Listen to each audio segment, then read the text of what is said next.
What is going on, guys? It is Wrestlelamia here, back with some more news. After last night's shocking announcement that Brodie Lee has passed away, there's been more news on the situation, including Bray Wyatt's heartbreaking tribute, another wrestling legend has passed away, Daniel Bryan's big announcement, and much more. Be sure to subscribe and hit that notification bell for daily wrestling videos, and follow us on Facebook for exclusive lists.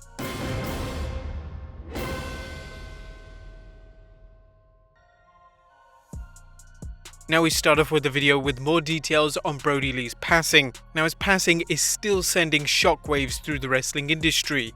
The details of the death are murky, but in an exclusive, Bodyslam.net's Cassidy Haynes reported, "After speaking to some of my sources close to the situation, I was told more information as to what potentially led to Brodie Lee's death and an update as to what the non-COVID related lung issue could have been. According to my sources, Lee was suffering from what was said to be either something impacting his lungs or a lung infection. Many wrestlers have sent out online tributes to their friend and colleague, so many so that we couldn't fit it in an entire video. Now while we can't do that, we thought our viewers would want to hear an excerpt from the WWE statement on his passing. WWE is saddened to learn that John Huber, known to WWE fans as Luke Harper, passed away today at age 41. Known as both Luke Harper and Brodie Lee in the ring, Huber found success in every stop of his sports entertainment career as a soft-spoken yet imposing presence helped him create countless awe-inspiring moments in the ring.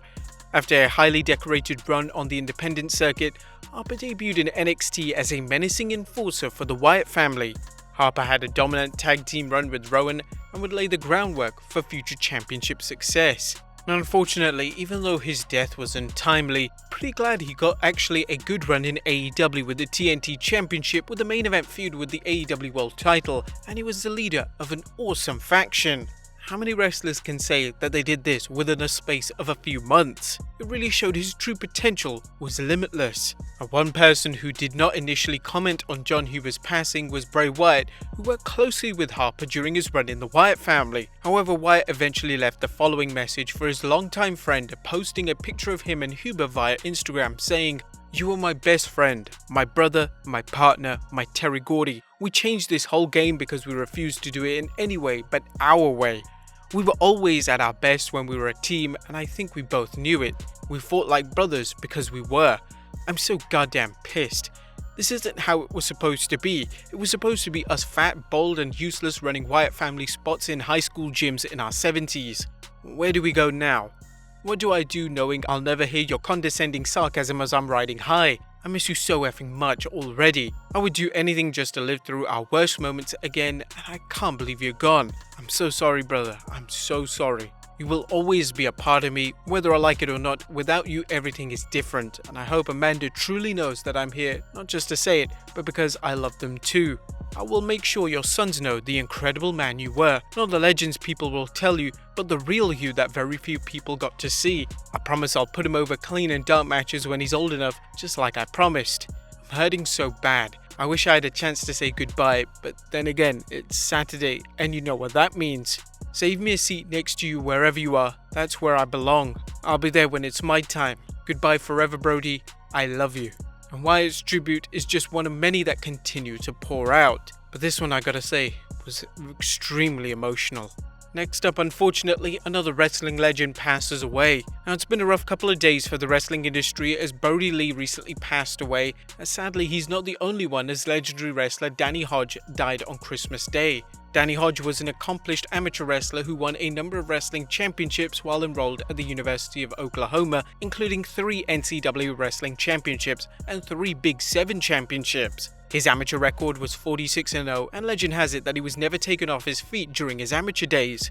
He proved a natural in the ring, becoming a successful professional wrestler. He held the NWA World Junior Heavyweight Championship, and by the early 60s was earning over $80,000 a year, quite the sum for the time, and an indication of his worth in the wrestling industry. Hodge worked in a variety of territories and held numerous championships, but sadly his career ended prematurely in 1976 following a motor vehicle accident. He was 88. As mentioned in our previous video, our condolences both go to the Huber family and the Hodge family during this incredibly difficult time.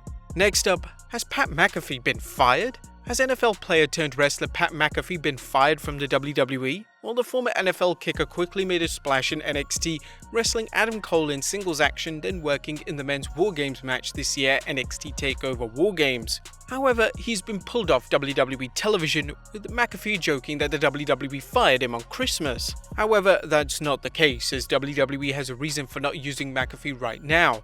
Dave Meltzer had this to say about the situation on the Wrestling Observer Radio. "I don't think they want to rely on Pat McAfee to be all over the show. He's really good. Honest to God, I think he should be doing guest spots on Raw. I really do, because whatever. Like, I'm not saying he's a big time celebrity, but he's a real NFL player who will get it, nothing else, get them that sports publicity that everybody's trying to get, and it's very difficult to get, and he's good. If he wasn't good, I'd say get rid of him, but he's unusually good." The WWE has a hot prospect with Pat McAfee, and it would be foolish not to use him, especially if he could help NXT in the ratings. With any luck, they will reconsider its decision and find a way to utilize McAfee, whether it's on NXT or the main roster. Next up is WWE teasing a sinister turn for Alexa Bliss. Alexa Bliss's character has taken a bizarre turn after falling under the insidious influence of The Fiend, but does the WWE intend to take things further? A recent hype video for the 28th December edition of Raw posed the question: after setting The Fiend Bray Wyatt ablaze at WWE TLC, does Little Miss Bliss have sinister plans for the Viper? Alexa Bliss has come a long way from her pixie-like Little Miss Bliss character, but what do you think of Bray Wyatt's partner in crime turning even more sinister? Well, we'd be all for it. We hope WWE goes all the way with this. Next up, Daniel Bryan is confirmed for the 2021 Rumble. The 2021 Royal Rumble will be here before long, and one WWE superstar has already announced he's entering the event. During the Christmas Day SmackDown, Daniel Bryan spoke with Kayla Braxton backstage and declared he wants part of the 30-man competition. Bryan defeated Jey Uso on SmackDown, and rumor has it the WWE is gearing up for a match between Bryan and Universal Champion Roman Reigns. Would you guys want Bryan to win the 2021 Royal Rumble? Let us know in the comments down below. And finally, Vince McMahon told the Horsemen at Hall of Fame, "You're never coming back." And last but not least, Tully Blanchard still remembers the night he and Arn Anderson, Barry Windham, Ric Flair and Executive Director James J. Dillon were inducted into the WWE Hall of Fame for their legacy as the Four Horsemen.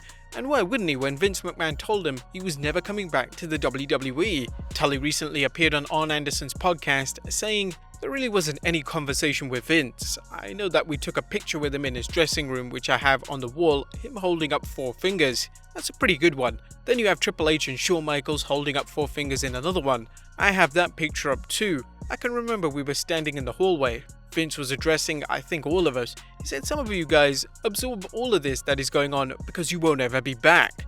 I take it that he was talking to me because everyone else had gone back." Arn and Tully competed in the WWF as the Brainbusters, winning the Tag Team Championship. However, after the team announced they were returning to the NWA, Tully failed a drug test, reportedly testing positive for cocaine, resulting in the NWA deciding not to hire him back. But there you have it, guys, the wildest news stories and rumors you need to know in wrestling. Be sure to leave your comments down below, subscribe if you haven't already, follow us on Instagram and Facebook for exclusive lists, and I'll see you next time with some more wrestling content.